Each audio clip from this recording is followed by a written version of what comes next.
Benjamin Jowett was renowned as an influential tutor and administrative reformer in the University of Oxford, a theologian and translator of Plato and Thucydides. He was Master of Balliol College, Oxford. Biography. Early career. Jowett was born in Camberwell, London. His father was from a Yorkshire family that, for 3 generations, had been supporters of the evangelical movement in the Church of England. His mother was a Langhorne, related to John Langhorne, the poet and translator of Plutarch. At 12, Jowett was placed on the foundation of St. Paul's School, and at age 18 he obtained an open scholarship to Balliol College, Oxford, where he remained for the rest of his life. In 1838, Jowett gained a fellowship. He graduated with first-class honours in 1839. This was at the height of the Oxford Tractarian movement. Through the friendship of W.G. Ward he was drawn for a time in the direction of High Anglicanism, but a stronger and more lasting influence was that of the Arnold School, represented by A.P. Stanley. Jowett then concentrated on theology. He spent the summers of 1845 and 1846 in Germany with Stanley, and became an eager student of German criticism and speculation. Amongst the writings of that period he was most impressed by those of F.C. Baur, but he never ceased to exercise an independent judgment, and his work on St. Paul, which appeared in 1855, was the result of much original reflection and inquiry. Oxford career. Jowett was appointed to the Regius Professorship of Greek in autumn 1855. He had been a tutor of Balliol and a clergyman since 1842 and had devoted himself to the work of tuition. His pupils became his friends for life. He discerned their capabilities and taught them to know themselves. This made him a reputation as the great tutor. As early as 1839, Stanley had joined with Archibald Campbell Tate, the future Archbishop of Canterbury, in advocating certain university reforms. From 1846 onwards, Jowett threw himself into this movement, which in 1848 became general amongst the younger and more thoughtful fellows, until it took effect in the Commission of 1850 and the Act of 1854. Another educational reform, the opening of the Indian civil service to competition, took place at the same time, and Jowett was one of the commission. He had 2 brothers who served and died in India, and he never ceased to take a deep and practical interest in Indian affairs. A great disappointment, his repulse for the mastership of Balliol, also in 1854, appears to have roused him into the completion of his book on the Epistles of St. Paul. This work, described by one of his friends as a miracle of boldness, is full of originality and suggestiveness. But its publication awakened against him a storm of theological opposition from the orthodox evangelicals, which followed him more or less through life. Instead of yielding to this, he joined with Henry Bristow Wilson and Roland Williams, who had been similarly attacked, in the production of the volume known as Essays and Reviews. This appeared in 1860 and gave rise to a strong outbreak of criticism. Jowett's loyalty to those who were prosecuted on this account was no less characteristic than his persistent silence while the augmentation of his salary as Greek professor was withheld. This persecution was continued until 1865, when E.H.H. Freeman and Charles Elton discovered by historical research that a breach of the conditions of the professorship had occurred, and Christ Church, Oxford raised the endowment from £40 a year to £500. Height her power. Meanwhile, Jowett's influence at Oxford had steadily increased. It culminated in 1864, when the country clergy, provoked by the final acquittal of the essayists, had voted in convocation against the endowment of the Greek chair. Jowett's pupils, who were now drawn from the university at large, supported him with enthusiasm. In the midst of other labours, Jowett had been quietly exerting his influence so as to conciliate all shades of liberal opinion, and bring them to bear upon the abolition of the theological test, which was still required for the M.A. and other degrees, and for university and college offices. He spoke at an important meeting upon this question in London on 10 June 1864, which laid the ground for the University Tests Act of 1871. In connection with the Greek professorship, Jowett had undertaken a work on Plato which grew into a complete translation of the dialogues with introductory essays. At this he labored in vacation time for at least 10 years. He argued that Platonic love between men was devoid of sexual activity, though Walter Pater would later disagree.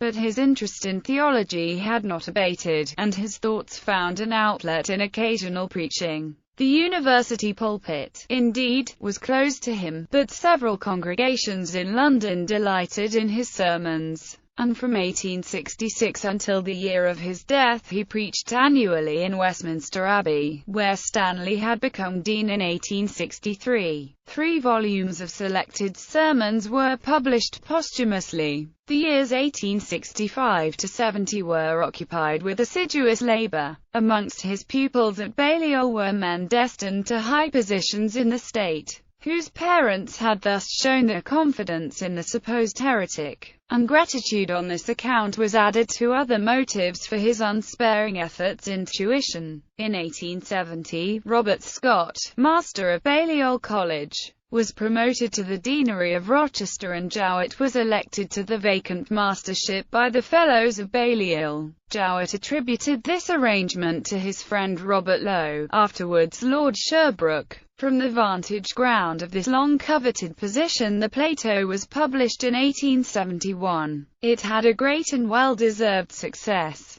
While scholars criticized particular renderings, it was generally agreed that he had succeeded in making Plato an English classic. From 1866, his authority in Balliol had been paramount, and various reforms in college had been due to his initiative. The opposing minority were now powerless, and the younger fellows who had been his pupils were more inclined to follow him than others would have been. There was no obstacle to the continued exercise of his firm and reasonable will. He still knew the undergraduates individually, and watched their progress with a vigilant eye. His influence in the university was less assured. The pulpit of St. Mary's, the university church, was no longer closed to him, but the success of Balliol in the schools gave rise to jealousy in other colleges, and old prejudices did not suddenly give way, while a new movement in favor of the endowment of research ran counter to his immediate purposes. Meanwhile, the tutorships in other colleges, and some of the headships also, were being filled with Balliol men, and Jowett's former pupils were prominent in both Houses of Parliament and at the bar. He continued the practice, which he had commenced in 1848, of taking with him a small party of undergraduates in vacation time, and working with them in one of his favourite haunts, at Askrigg in Wensleydale, or Tummel Bridget, or later at West Malvern. Included in this list was Abel Hendy Jones Greenidge, who became recognized as equal to the great classical scholar Theodore Mommsen. The new hall, the organ there, entirely his gift, and the cricket ground, remain as external monuments of the master's activity. Neither business nor the many claims of friendship interrupted literary work. The 6 or 7 weeks of the long vacation, during which he had pupils with him, were mainly employed in writing the translation of Aristotle's Politics, the revision of Plato, and, above all, the translation of Thucydides, many times revised, occupied several years. The edition of the Republic, undertaken in 1856, remained unfinished, but was continued with the help of Professor Lewis Campbell. Other literary plans were not to take effect: an essay on the religions of the world, a commentary on the Gospels, a life of Christ, a volume on moral ideas. Such plans were frustrated, not only by his practical avocations, but by his determination to finish what he had begun, and the fastidious self-criticism which it took so long to satisfy. The book on morals might, however, have been written but for the heavy burden of the vice-chancellorship, which he was induced to accept in 1882. By the hope, only partially fulfilled, of securing many improvements for Oxford University. The Vice-Chancellor was ex officio a delegate of the Oxford University Press, where he hoped to effect much, and a plan for draining the Thames Valley, which he had now the power of initiating,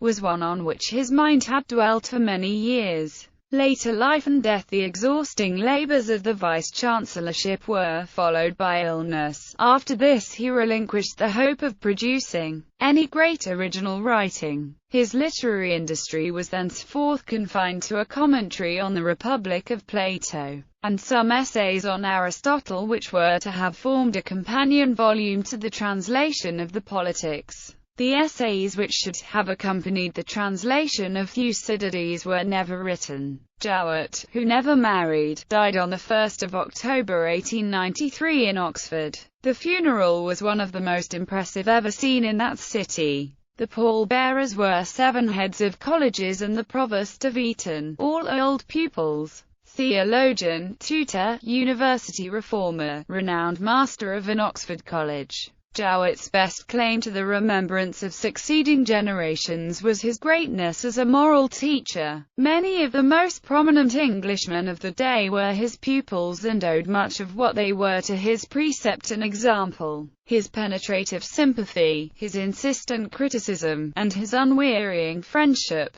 Seldom have ideal aims been so steadily pursued with so clear a recognition of practical limitations. Jowett's theological work was transitional, yet has an element of permanence. As has been said of another thinker, he was one of those deeply religious men who, when crude theological notions are being revised and called in question, seek to put new life into theology by wider and more humane ideas. In earlier life he had been a zealous student of Immanuel Kant and G.W.F. Hegel, and to the end he never ceased to cultivate the philosophic spirit, but he had little confidence in metaphysical systems, and sought rather to translate philosophy into the wisdom of life. As a classical scholar, his scorn of littlenesses sometimes led him into the neglect of minutiae, but he had the higher merit of interpreting ideas. A well-known Balliol rhyme about him runs, "Here come I, my name is Jowett. All there is to know I know it. I am master of this college. What I don't know isn't knowledge." Jowett is buried in St. Sepulchre's Cemetery off Walton Street in Oxford. Publications: Benjamin Jowett, Thucydides translated into English 1, Clarendon Press. Benjamin Jowett, Thucydides translated into English 2, Clarendon Press. Legacy: Jowett Walk in central Oxford is named after him. He appears as Dr. Jenkinson in The New Republic by William Horrell Mallock. Jowett appears briefly as a character in Louis Auchincloss's novel The Rector of Justin. The Great Jowett, a radio play based on his life.